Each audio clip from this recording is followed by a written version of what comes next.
Hello बच्चों, चलिए प्रश्न को पढ़ते हैं और समझते हैं। व्यापक हल ज्ञात कीजिए और हमें एक समीकरण दिया है sine theta plus sign 7 theta बराबर साइन 4 थीटा और हमें इसका व्यापक हल ज्ञात करना है। प्रश्न को हल करने से पहले हम प्रश्न के लिए मुख्य अवधारणा लिखेंगे। तो यहाँ से लिख लेते हैं प्रश्न के लिए मुख्य अवधारणा, जिसकी सहायता से हम इस प्रश्न को हल करेंगे। मुख्य अवधारणा में हम व्यापक हल ज्ञात करने के सूत्रों को लिखने वाले हैं। इसमें पहला सूत्र जो मैं लिखूंगा वो देखिए क्या होगा। हम जानते हैं कि यदि साइन एक्स बराबर कितना हो, साइन वाई हो, तो इस स्थिति में जो इसका व्यापक हल का सूत्र बनता है वो बनता है एक्स बराबर एन पाई प्लस माइनस 1 की घात एन वाई, और यहाँ पर एन कोई भी एक पूर्णांक हो सकता है।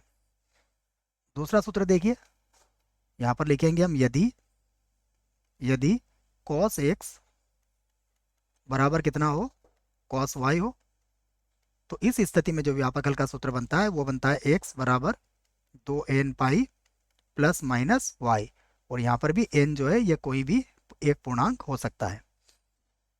अब जो प्रश्न में दिया गया है उसे मैं यहाँ से हल करता हूँ। देखिए यहाँ से इसको हल करते हैं। हमें जो समीकरण दी गई है, समीकरण में दी गई है कुछ इस प्रकार। हम इसको ऐसा भी लिख सकते हैं, साइन 7 थीटा प्लस का साइन थीटा और बराबर हो जाएगा साइन 4 थीटा के बराबर। यहाँ पर हम त्रिकोणमिति का एक सूत्र लगाने वाले हैं, वह सूत्र भी मैं आपको यहाँ लिख देता हूँ। हमें पता है sine C plus sine D का सूत्र। Sine C plus sine D बराबर होता है 2 साइन सी प्लस डी बटा 2 और कॉस सी माइनस डी बटा 2। तो यह सूत्र मैं यहाँ पर लगाने वाला हूँ। तो इस सूत्र की सहायता से देखिए ये क्या बन जाएगा, ये बन जाएगा 2 साइन सी प्लस डी बटा 2 अर्थात 7 थीटा प्लस थीटा और बटे में कितना आ जाएगा 2। उसके बाद हो जाएगा कॉस, यहाँ पर हो जाएगा 7 थीटा माइनस का थीटा और बटे में कितना आ जाएगा 2, और बराबर है साइन 4 थीटा के, साइन 4 थीटा के। अब अगर आप ध्यान से देखें तो 2 तो वैसा का वैसे ही रहेगा। ये 7 और 1 हो जाएगा 8, 8 को 2 से भाग लगाओगे तो ये हो जाएगा साइन 4 थीटा के बराबर। और यहाँ पर कॉस 7 में से 1 गया तो 6, 6 को 2 से भाग लगाया तो कॉस 3 थीटा और माइनस का हो जाएगा साइन 4 थीटा के बराबर। अब आप क्या कर सकते हैं, यहाँ से साइन 4 थीटा को दोनों में से कॉमन ले सकते हैं। ठीक है, तो मैं कॉमन ले लेता हूँ। यहाँ पर आ जाएगा हमारे पास साइन 4 थीटा को हमने कॉमन ले लिया। जब साइन 4 थीटा कॉमन जाएगा तो क्या बचेगा, 2 कॉस थीटा, 2 कॉस थीटा नहीं है बच्चों, कितना है 3 थीटा, तो 2 कॉस 3 थीटा। उसके बाद हो जाएगा -1 माइनस का 1 और बराबर क्या होगा, बराबर होगा, देखिए सभी को हमने कॉमन ले लिया है तो ये हो गया 0। दो गुणनखंड बच्चों मिल चुके हैं, दोनों की तुलना अलग अलग जीरो से करी जा सकती है। तो साइन 4 थीटा बराबर 0, या हम लिख सकते हैं 2 कॉस 3 थीटा माइनस 1 बराबर 0। तो यहाँ से देखिएगा साइन 4 थीटा बराबर 0 है, तो मैं इसे लिख सकता हूँ साइन 4 थीटा बराबर, ये साइन 0 के बराबर हो जाएगा।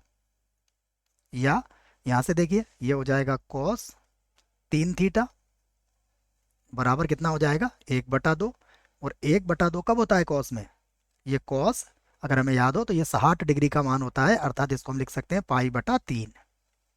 अब दोनों ही स्थिति में हम व्यापक हल यहाँ पर लिख सकते हैं, तो मैं लिख देता हूँ। देखिए सबसे पहले इस स्थिति में लिखेंगे व्यापक हल,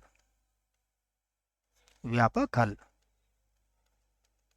तो देखिए क्या होगा इसका व्यापक हल, सूत्र हमें याद है, ये होगा 4 थीटा, 4 थीटा बराबर एन पाई प्लस -1 की घात n और गुणा किससे हो जाएगा 0 से। तो यहाँ से थीटा बराबर हो जाएगा एन पाई बटे में कितना आ जाएगा 4, और यहाँ पर n बिलोंग्स टू z हमें लिखना है क्योंकि n कोई भी एक पूर्णांक हो सकता है।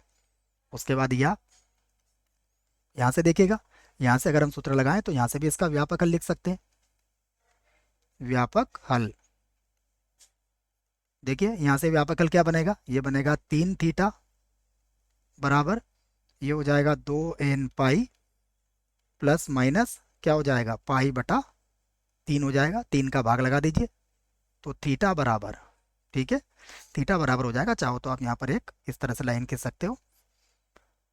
तो यहाँ से हो जाएगा हमारे पास 3 थीटा, या थीटा 3 को बटे में ले आए हम, तो ये हो जाएगा 2/3 एन पाई, और प्लस माइनस ये हो जाएगा पाई/9। और यहाँ पर भी लिख सकते हो आप एन बिलोंग्स टू जेड, अर्थात एन कोई भी एक पूर्णांक हो सकता है। तो ये हमारे प्रश्न का क्या है, एक उत्तर है। और ये जो इधर आया है बच्चों, ये भी हमारे प्रश्न का एक उत्तर ही होगा। दोनों ही उत्तर हमने यहाँ पर प्राप्त कर लिए हैं। आशा करता हूँ प्रश्न का उत्तर समझ में आया होगा। धन्यवाद।